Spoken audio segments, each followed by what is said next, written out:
नमस्कार विद्यार्थी मित्रांनो, आजचा व्हिडिओ अतिशय स्पेशल आहे, ज्याची आपण वाट बघत होतो। महापारेषण विद्युत सहाय्यक भरती त्याचा रिझल्ट फायनली आलेला आहे कालच्या तारखेला। त्यामध्ये जे काही विद्यार्थी मित्र सिलेक्ट झालेले आहे 2600+ इथे कन्फर्म लिस्टमध्ये आहे आणि 1000 विद्यार्थीच्या जवळपास हे वेटिंग लिस्टमध्ये आहे। वेटिंग लिस्टसुद्धा जो आकडा आहे तो चांगला मोठा आहे, त्याच्यामुळे दिलासादायक आहे रिझल्ट हा। आणि महापारेषण हे ट्रान्सपरन्सीच्या बाबतीत व्यवस्थित आहे किंवा चांगला आहे महावितरणपेक्षा, त्यामुळे रिझल्टसुद्धा त्यांनी व्यवस्थित लावलेला आहे। मार्क्स डिस्प्ले केलेले आहे, सगळ्यांचे मार्क्स डिस्प्ले केलेले आहे, वेटिंग लिस्टसुद्धा डिक्लेअर केलेली आहे। त्याच्यामुळे रिझल्ट हा समाधानकारक आहे असं आपण म्हणू शकतो। त्यामध्ये ऑफिशियल वेबसाईट mahatransco.in यावर ऑलरेडी रिझल्ट आलेला आहे आणि त्यानंतर कालच्याच तारखेला भरपूर मेसेजेस आणि कॉल्स विद्यार्थ्यांचे सुरू झालेले होते, परंतु मी रात्री बऱ्याच वेळपर्यंत बाहेर असल्यामुळे मला बऱ्याच जणांना रिप्लाय देता आले नाही किंवा फोन कॉलसुद्धा रिसीव्ह करण्यात आलेले आहे। मेसेजेससुद्धा रात्रीभर भरपूर आले आणि सकाळी बऱ्याच जणांना मी रिप्लाय दिला, काही जणांशी कॉलवरही बोललेलो आहे। तर मित्रांनो, यामध्ये काही पॉईंट्स आहेत ते मी तुम्हाला सांगायचा प्रयत्न करतो, जेणेकरून पुढे DV वगैरे कधी होईल किंवा कसं होईल किंवा रिझल्ट फायनल लिस्ट कधी लागेल किंवा जॉईनिंग कधीपर्यंत होईल, ट्रेनिंगचं काय शेड्यूल आहे, तर हे सगळं आणि वेटिंग लिस्ट क्लिअर होईल की नाही, हे सगळे मुद्दे मी आजच्या व्हिडिओमध्ये घेणार आहे। त्यामुळे व्हिडिओ कुठे स्किप करू नका, अतिशय महत्त्वाचे पॉईंट मी पुढे सांगणार आहे। त्यांचं सिलेक्शन झालं, त्यांना मनापासून अभिनंदन, कारण की खूप जास्त अथक परिश्रमानंतर हे सिलेक्शन तुम्हाला मिळालेलं आहे। महापारेषणच्या रूपामध्ये, महापारेषण विद्युत सहाय्यकच्या रूपामध्ये ITI बेसवरची चांगली पोस्ट आहे। 3 वर्ष कॉन्ट्रॅक्च्युअल बेसिसनंतर 99% जे मुलं आहे किंवा विद्यार्थी किंवा एम्प्लॉई आहे ते परमनंट होतातच, त्यामुळे त्याचं टेन्शन घेऊ नका। आणि ज्यांचं सिलेक्शन झालेलं नसेल त्यांना मुख्यत्वे सांगू इच्छितो की त्यांनी नाराज किंवा निराश होण्याचे काही एक कारण नाही आहे। पुढे महावितरणची एक्झाम आहे आणि महाजनकोसुद्धा उद्यापासून एक्झाम आहेच, त्याच्यामुळे 100% त्याच्या तयारीच्या मागे लागा, कारण की महावितरणमध्ये आकडा खूप मोठा आहे। ठीक आहे, आता स्टेप बाय स्टेप तुम्हाला सांगतो की बघा, ही जी वॅकन्सी आहे ही म्हणजे मला जे मेसेज आले, काही विद्यार्थ्यांचे मेसेज असे सुद्धा आहे की सर तुमच्या गायडन्समुळे किंवा 21-22 पासून आम्ही अभ्यास सुरू केला, तो पहिला व्हिडिओ तुमचा बघितला म्हणजे आपला बघितला आणि त्यानंतर विद्यार्थ्यांनी अभ्यास सुरू केला आणि त्यानंतर जेव्हा ॲड आली तेव्हा मग बाकीचे अकॅडमी, बाकीचे क्लासेस, बाकीचे यूट्यूब चॅनल हे ॲक्टिव्ह झाले। ठीक आहे, तो त्याआधी तुम्हाला जेव्हा सगळ्यात पहिले माहिती पडलं ते आपण स्वतः सांगितलं आहे किंवा आपल्या थ्रू सांगितलेलं आहे। मी स्वतः यूट्यूबवर तुम्हाला सांगितलेलं आहे की वॅकन्सी येणार आहे, कन्फर्म वॅकन्सी येणार आहे, त्यानुसार स्टेप बाय स्टेप ह्या वॅकन्सी येत गेल्या। ठीक आहे, थोडंफार मागे पुढे झालं ते, तो वॅकन्सी येणं महत्त्वाची असते आणि तुमच्या अभ्यासाची सुरुवात होणं आवश्यक असते। बऱ्याच जणांनी आपण सांगितल्यावर क्लासेस जॉईन केले, क्लासेस कुठेही करत होते पण क्लासेस जॉईन केले आणि नंतर अभ्यासाला लागले। बऱ्याच जणांना जाणीव राहते, काही जणांना जाणीव राहत नाही, परंतु तुमच्या यशामध्ये एक 5%, 2% जरी माझा वाटा असेल, तुम्हाला असं वाटत असेल तरी मी समाधानी आहे। मला त्याच्यामध्ये जास्त काही मार्केटिंग स्वतःचं करायचं नाही आहे। मित्रांनो, यामध्ये सगळ्यात पहिलं म्हणजे तुमचं आता सिलेक्शन झालेलं आहे, जे काही 2600 विद्यार्थी आता फायनल लिस्टमध्ये, कन्फर्म लिस्टमध्ये आलेले आहे, त्यांना पुढे आता साधारण बघा DV होईल। तर DV जो आहे तो साधारण बघा आता 7 तारीख आहे, 15च्या पुढे म्हणजे आपण आता 20-22ला महावितरणची सुद्धा एक्झाम आहे, त्याच्यामुळे 25 ते 30च्या दरम्यान हा DV अपेक्षित आहे किंवा त्याच्या मागे पुढे होऊ शकतो, कमी जास्त डेट्स होऊ शकतात। डॉक्युमेंट व्हेरिफिकेशन खूप जास्त महत्त्वाचं आहे, कारण की डॉक्युमेंट व्हेरिफिकेशन झालं आणि तुम्ही फायनल लिस्टमध्ये आला तरच तुमचं सिलेक्शन हे फायनल असतं। ही फक्त एक प्रोव्हिजनल लिस्ट असते, म्हणजे तुम्ही जे काही डेटा देता, तुम्ही जे काही माहिती फॉर्ममध्ये भरता, त्यानंतर तुम्ही जी एक्झाम देता ऑनलाईन टेस्ट, त्याच्यामध्ये तुम्ही जर स्कोअर केला तर तुमचं नाव त्या लिस्टमध्ये येतं। पण काही विद्यार्थी चुकीचे डॉक्युमेंट देतात, काही विद्यार्थी आता फॉर एक्झाम्पल वायरमॅनचे विद्यार्थी अलाउड नसताना वायरमॅननी इलेक्ट्रिशियनच्या नावावरती ते फॉर्म भरले आणि बरेचसे विद्यार्थी ते सुद्धा आहेत, म्हणजे 2600 पैकी 200, 400, 500 विद्यार्थी ते सुद्धा असू शकतात किंवा असणारच आहे डेफिनेटली। त्याच्यामुळे डॉक्युमेंट व्हेरिफिकेशनमध्ये ते विद्यार्थी 100% रिजेक्ट होणार आहेत, काही शंकाच नाही आहे। ठीक आहे, त्यानंतर जे वेटिंगचे विद्यार्थी 1000च्या जवळपास जे काही आकडा वेटिंगचा, त्यांच्यापैकी काही विद्यार्थी जॉईन होणार, हे लवकर जॉईन होतील, कारण वायरमॅनचे विद्यार्थी बाहेर पडतील आणि इलेक्ट्रिशियनचे विद्यार्थी असं कोणतंच नाही आहे की जे जॉईन करणार नाही, अशी फार कमी आहे, क्वचित आहे। हां, बाकीच्यांना कुठे इकडे तिकडे मिळालं असेल तरच ते जॉईन करणार नाही, पण शक्यतो इथे जॉईन करणारे विद्यार्थी भरपूर आहे महापारेषणला। त्याच्यामुळे जो आकडा कमी होणार आहे तो फक्त वायरमॅनचा आहे, तर ते विद्यार्थी कमी होतील आणि मग वेटिंग लिस्टमधले जे विद्यार्थी आहे, आता बऱ्याचशा विद्यार्थ्यांचा मला प्रश्न असा आहे की सर वेटिंग लिस्टमध्ये हा नंबर आहे, सिलेक्शन होईल का किंवा वेटिंग लिस्ट कन्फर्म होईल का? तर मित्रांनो, 100% वेटिंग लिस्ट कन्फर्म होईल की नाही, म्हणजे 1000च्या 1000 मुलं तिथे जॉईन होतील की नाही हे सांगणं अतिशय कठीण आहे, त्याच्यामुळे ते सांगू शकत नाही। पण एवढं नक्की सांगू शकतो की जे विद्यार्थी मेन लिस्टमधून म्हणजे 2600मधून जे विद्यार्थी बाद होतील किंवा रिजेक्ट होतील किंवा ॲब्सेंट राहतील किंवा वायरमॅनचे असतील किंवा आणखी काही इश्यू असेल, काही डॉक्युमेंट रिलेटेड असेल, काही अप्रेंटिस रिलेटेड असेल, काही स्पोर्ट्स डॉक्युमेंट चुकीचे भरण्यात येतात, त्याच्यामुळे बऱ्याचशा विद्यार्थ्यांचं रिजेक्शन होते। ठीक आहे, तर ते आता तुम्ही टॅली करा. आणि हा एक महत्त्वाचा पॉईंट, मला विद्यार्थ्यांचे असेसुद्धा कमेंट आले की सर मी बेस्ट ऑफ 5 टाकले होते, बेस्ट ऑफ 6 वगैरे असं काही टाकलेलं नाही, बेस्ट ऑफ 5 टाकले, सरासरी टाकलेली नाही. तर माझं जे असं सजेशन आहे की त्यांनी काही होणार नाही, माझं एक ओपिनियन आहे की त्यांनी काही होणार नाही, कारण ते तुमच्या सिलेक्शनचे पर्सेंटेज नाही आहे. तुमच्या सिलेक्शनमध्ये तुमचं ऑनलाईन टेस्टमध्ये तुम्ही जे मार्क घेतले त्यावर तुमचं सिलेक्शन आहे, त्या मेरिटवर नाही आहे 10वीच्या. त्याच्यामुळे त्यांनी काही फरक पडणार नाही, तो काही एवढा मोठा विषय नाही आहे. ठीक आहे. त्यामुळे वेटिंग लिस्टमधले जे विद्यार्थी आहेत त्यांना कमीत कमी 200-400-500 मुलं हे सहज लागतीलच. 200-400-500पर्यंत वेटिंग लिस्ट ही कन्फर्म होईल. बाकीचे जे आहे 1000पैकी 500-600 मुलं हे राहतील, त्यांनासुद्धा पुढे चान्स मिळू शकतो, असं नाही की मिळणार नाही. पण तू 100% त्यावर डिपेंड राहू नका. मी प्रत्येक व्हिडिओमध्ये सांगत आलेलो आहे की महापारेषणची एक्झाम झालेली आहे, आता तिचा विचार सोडून द्या. रिझल्ट आज न उद्या लागणारच आहे. आणि तसंच झालं, रिझल्ट हा आला. काही लोक त्याचासुद्धा क्रेडिट घेतात की आम्ही असं केलं म्हणून आला, आम्ही तसं केलं म्हणून आला.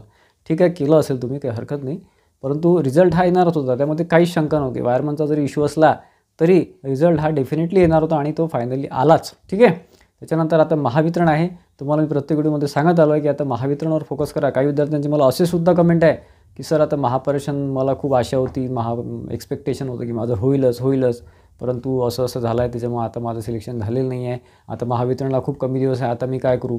तर मित्रा बाळा, मी तुला आधीच सांगितलं होतं की महावितरणचा अभ्यास कर, महापारेषण सोडून दे. आता 15 दिवसात किंवा 8 दिवसात तुम्ही त्याचा जास्त काही करू शकत नाही. महावितरणचा तरी प्रयत्न करा. ज्यांचा आधीपासून चांगला अभ्यास आहे त्यांच्यासाठी फारच चांगला. आणि सगळ्यात महत्त्वाचं, महापारेषणमध्ये 2 ते 3 मार्क किंवा 5 मार्कांनी ज्यांचं राहिलेलं आहे त्यांचे सिलेक्शनचे चान्सेस महावितरणमध्ये खूप जास्त आहे. फक्त एकच कंडिशन आहे, नेहमीप्रमाणे मी सांगत असतो की अभ्यासामध्ये सातत्य ठेवा. जर तुमचं सिलेक्शन झालं नसेल, अजूनही चांगला अभ्यास करा. नॉन टेक्निकल केलं नसेल तर नॉन टेक्निकलचा अभ्यास करा, टेक्निकलचा नसेल केलं तर टेक्निकलचा अभ्यास करा, रिवाईज करा, टेस्ट द्या, स्वतःला टेस्ट करा की आपला स्कोअर किती येऊ शकतो, स्वतःचं हे करा, ॲनालिसिस करा. तर असं करा आणि महावितरणला फोकस करा, महाजनकोला फोकस करा. जे काही एक्झाम आहेत ते जे झालं ते झालं, आता त्याच्यामध्ये काही होऊ शकत नाही. आणि इतरांना दोष देणं बंद करा की याच्यामुळे असं झालं, त्याच्यामुळे तसं झालं, माझा अभ्यास झाला, हे ते चुकीचं आहे. महावितरणवर फोकस करा आणि तिथे सिलेक्शन घ्या. जागासुद्धा जास्त आहे, वायरमनचं कॉम्पिटिशन आहे डेफिनेटली, परंतु वायरमनच्या विद्यार्थ्यांचा एवढा अभ्यासच नाही आहे. बाकी महावितरणमध्ये वायरमनलाही चान्स आहे, इलेक्ट्रिशियनलाही चान्स आहे. फक्त आता निराश न होता आता पुढचे 15 दिवस काय आपल्याला पॉझिटिव्ह करता येईल याचा प्रयत्न करा. तर मित्रांनो, DV जे आहे, DV तुमचा कुठे होईल किंवा कसा होईल वगैरे, कधी होईल वगैरे, तर DV हा 25 ते 30च्या दरम्यान शक्यता आहे, मागे पुढे होऊ शकते. आणि दुसरं म्हणजे कुठे होईल, तर तुमचं जे काही झोन असेल, पॅरेंट झोन, म्हणजे तुम्ही जिथले नेटिव्ह असाल त्या झोनमध्ये. फॉर एक्झाम्पल तुम्ही नागपूर झोनचे असाल तर नागपूर झोनमध्ये होऊ शकते. किंवा त्याच्यामध्ये 2 आता चान्सेस आहे की तुम्ही जे ऑप्शन निवडलं असेल झोनमध्ये, तर ते आधी चेक करतात. जे सिलेक्शन असते ते ऑल ओव्हर महाराष्ट्रामध्ये होते, त्याच्या रँकनुसार होते. पण तो झोन तुम्ही जे हे केलं असेल, ऑप्शन निवडले असेल, त्यानुसार तुम्हाला ते आधी झोन अलॉट करू शकतात माझ्या अंदाजाने. किंवा मग DV झाल्यावर ते झोन अलॉट करतील. आधी तुम्हाला तुमच्या पॅरेंट झोनमध्ये, तुम्ही ज्या झोनचे असाल, नागपूर झोनचे असाल तर नागपूर झोनमध्ये तुमचा DV होईल. तुम्ही पुणे झोनचा असाल तर पुणे झोनमध्ये होईल.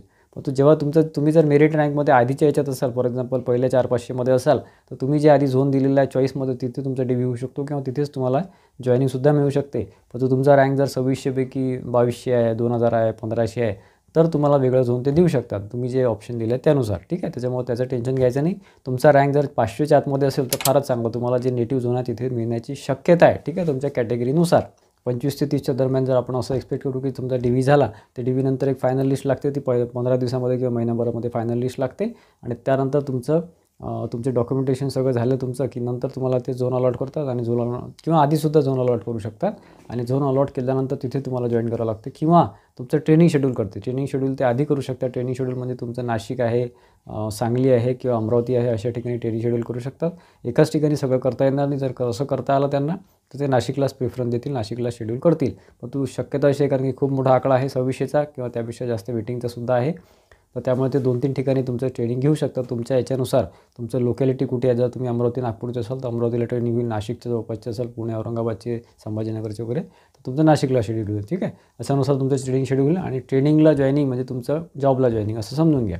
1-1.5 महिन्याचं ट्रेनिंग असतं. त्यानंतर तुम्हाला ऑन जॉब तुम्हाला तुमच्या फील्डवर काम करावं लागतं. जे काय तुम्हाला दिलं जाते ते सबस्टेशन वगैरे दिलं जाते, 220 kV वगैरे, 132 kV, तिथे तुम्हाला वर्क करावं लागते टेक्निशियनचं. ठीक आहे. तुम्हाला प्रॉपर ट्रेनिंग दिली जाते. तुमची धरपकड सुरू झाली असेल की हा माझ्या इन्स्टिट्यूटचा आहे, इथून यांनी कोर्स केला, यांनी फास्ट ट्रॅक केली, यांनी टेस्ट सिरीज घेतली, यांनी असं केलं, यांनी तसं केलं, असे तुमचे सुरू होऊन जातील. आणि मग तुमचे बॅनर वगैरे लागतील. ठीक आहे. तर काही हरकत नाही. ज्यांचं सिलेक्शन झालं त्यांना त्यामध्ये आनंदच असतो. आणि सत्कार कोणाला नको असतो, सत्कार प्रत्येकालाच हवा असतो. ते मला विद्यार्थ्यांचे मेसेजेस भरपूर सुरू झाले. मला वाटलं तर ते क्रॉप करून मी टेलिग्रामवर टाकले असते, परंतु सिलेक्शन त्याचं झालं. मी प्रयत्न केला, माझ्याकडून जो काही प्रामाणिक प्रयत्न थोडाफार मला करता आला तो मी केला.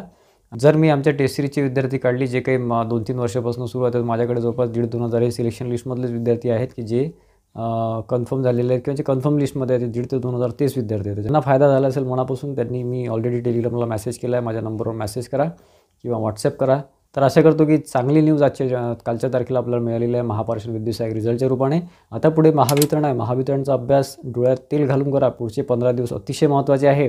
कुठेच कमी पडू नका. स्वतःला ॲनालिसिस करा, स्वतःचे टेस्ट म्हणजे स्वतःला टेस्ट करा आणि आपला स्कोअर किती येऊ शकतो, कुठे भर दिला पाहिजे, टेक्निकल आहे, नॉन टेक्निकल आहे किंवा तुमचं कुठे भर दिला पाहिजे हे लक्षात घ्या. तर मित्रांनो, या रिलेटेड म्हणजे महावितरण महाजनको रिलेटेड आपला टेस्ट सिरीज आहे आणि प्रचंड विद्यार्थ्यांचा त्याला रिस्पॉन्स मिळतो आहे. आतासुद्धा मला भरपूर कमेंट आहे की टेस्ट सिरीजचा बऱ्याच विद्यार्थ्यांना फायदा झालेला आहे, जेणेकरून तुमचं जे काही सिलेक्शन आहे त्यामध्ये आपण हातभार लावायचा प्रयत्न करतो आहे.